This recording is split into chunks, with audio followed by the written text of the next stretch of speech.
नवरात्रि का प्रारंभ कब हो रहा है। आषाढ़ मास की नवरात्रि को गुप्त नवरात्रि के नाम से जाना जाता है। वैसे तो पूरे साल में 4 नवरात्रियां आती हैं और माघ महीने में जो नवरात्रि आती है उसे भी गुप्त कहते हैं, और जो आषाढ़ मास में नवरात्रि आती है उसे गुप्त नवरात्रि के नाम से जाना जाता है। अब देखिए, हर बारी ये जो आषाढ़ मास की नवरात्रि है वो आपका चातुर्मास में पड़ता है। तो आप नवरात्रि व्रत यदि अभी तक नहीं किए हैं, पहली बार करना चाह रहे हैं, तो बिल्कुल आप कर सकते हैं। और दोस्तों, इन नवरात्रों में आप वो सभी कार्य करेंगे जैसे कि प्रत्यक्ष नवरात्रों के दिनों में हम अपने घर में कलश रखते हैं, माता दुर्गा के 9 अलग अलग स्वरूपों की पूजा करते हैं, कन्या पूजन करते हैं, हवन करते हैं, माता दुर्गा की दोनों समय पूजा, उपासना, आरती, भोग आदि करते हुए मंत्रों का जप और दुर्गा सप्तशती का पाठ हमें करना चाहिए। और ये सभी चीजें आपको कोशिश करें कि गुप्त रखें।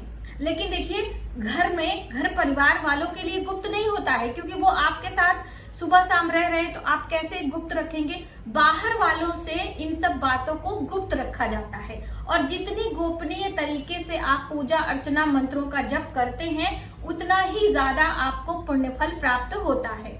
अब देखिए, बहुत सारे लोग ऑफिस जाते हैं, या हम बात करें अन्य किसी मीटिंग में जाना है, तो कलश की स्थापना बिना किए भी आप पूजा उपासना कर सकते हैं। ऐसा नहीं कि जैसे कलश के नियम है कि आप कलश जब रखेंगे तो अपने घर को छोड़कर जाना नहीं चाहिए, आप घर से दूर रात्रि शयन नहीं कर सकते हैं। अब अगर आप अखंड दीप लगाना चाहते हैं तो भी इन गुप्त नवरात्रों में अखंड दीप लगा सकते हैं। लेकिन पहले ये तो पता चले कि नवरात्रि की शुरुआत कब से हो रही है। तो देखिए, इस बार वर्ष 2025 में ये गुप्त नवरात्रि 26 जून से प्रारंभ हो रही है। 26 जून से लेकर 4 जुलाई तक ये नवरात्रि है। 3 जुलाई को अष्टमी है और 4 जुलाई को नवमी तिथि आपको मान्य करना है। अब इन 9 दिनों में माँ दुर्गा के अलग अलग स्वरूपों के पूजा हमें करना है। आप चाहें तो व्रत करें, और बिना व्रत किए भी, बिना कलश रखे भी आप 9 दिनों तक दोनों समय पूजा उपासना करेंगे। अब देखिए, पूजा में आप माता दुर्गा के 9 अलग अलग प्रिय भोग हैं, 9 अलग प्रिय पुष्प हैं, 9 मंत्र बोले गए हैं जो अलग अलग स्वरूपों के, उनको भी आप कर सकते हैं। या कुछ भी नहीं करना चाहते हैं तो आप इन दिनों में विशेष उपाय भी कर सकते हैं। जैसे कि आपको किसी मनोकामना है, आपका मकान नहीं बन रहा है, आपके बच्चों का विवाह नहीं हो रहा है, आपके घर में सुख समृद्धि का अभाव है, तो आप इन नवरात्रों के दिनों में विशेष तरीके से उपाय आप करें। दोस्तों, कोई भी उपाय आप जब तक आपका कार्य पूरा ना हो, आप किसी से शेयर ना करें।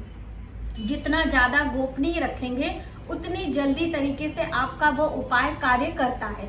जब आपका कार्य संपन्न हो जाए, आपको उसका प्रतिफल मिल जाए, तब आप उसको किसी और से शेयर कर सकते हैं, जिससे कि उसका लाभ और कोई भी ले सकता है।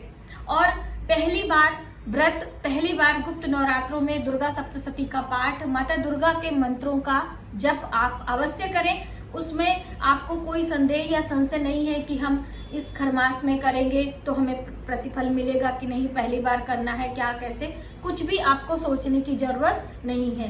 दूसरी बात दोस्तों, जैसे कि नवरात्रों के दिनों में बहुत सारे लोग कहते हैं कि हम सगाई कर लेते हैं, कहते हैं हम गृह प्रवेश कर लेते हैं, या फिर कोई और शुभ मांगलिक कार्य गुप्त नवरात्रों के दिनों में आपको नहीं करना चाहिए। नवरात्रि का अर्थ होता है माँ दुर्गा का आगमन, और जब माँ दुर्गा आ जाती हैं तो आपको उनके स्वागत, उनके पूजन अर्चन, आरती, मंत्र जप आदि करना चाहिए। और उपाय आप कर सकते हैं, दान पुण्य आप कर सकते हैं, मंत्रों का जप, ऐसा नहीं है कि सिर्फ माता दुर्गा के ही मंत्रों का जप, आपके कोई इष्ट मंत्र हो, आप किसी मंत्र को सिद्ध करना चाहते हो तो भी इन नवरात्रों के दिनों में कर सकते हैं।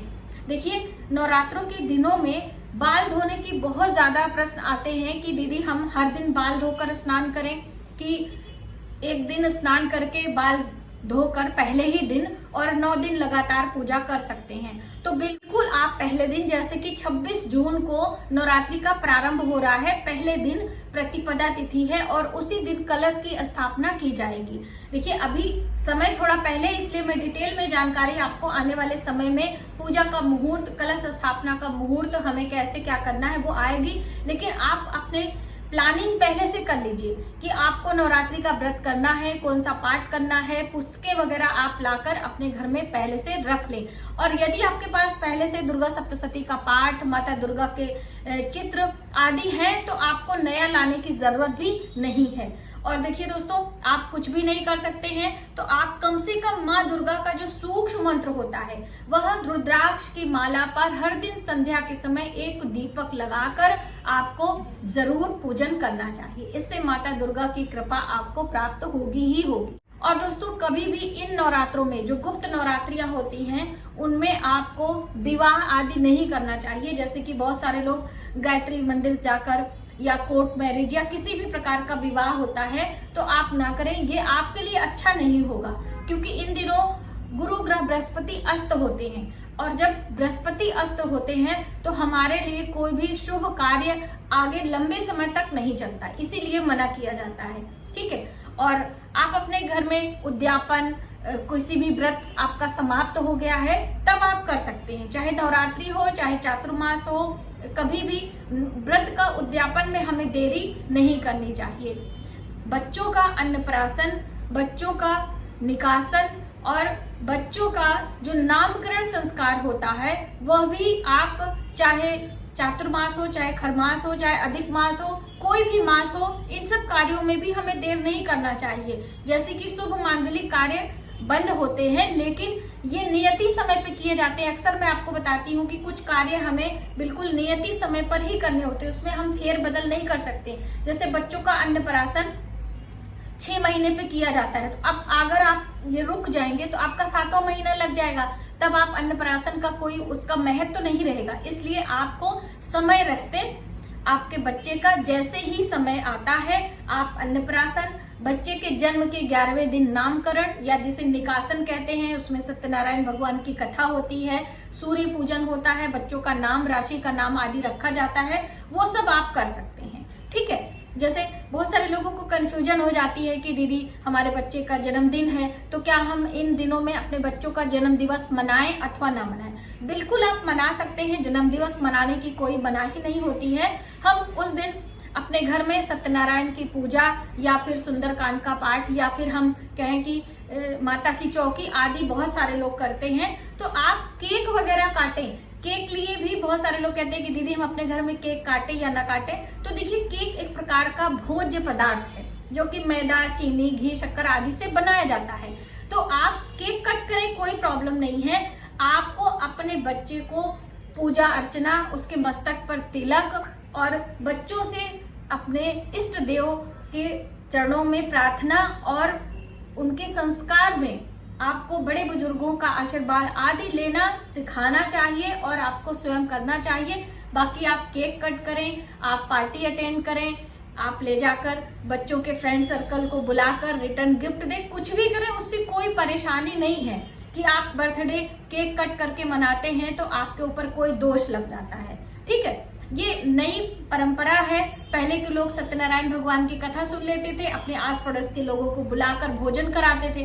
अब नई पीढ़ियों में बच्चे अपने फ्रेंड सर्कल को बुलाते हैं, उन्हें हम कुछ उपहार देते हैं, उनको भोजन कराते हैं, तो कोई समस्या नहीं है। तो आपने जाना कि इस बार वर्ष 2024 में जो ये गुप्त नवरात्रि है, उनमें हमें कैसे व्रत उपास करते हुए या बिना व्रत किए भी हम पूजा उपासना कर सकते हैं।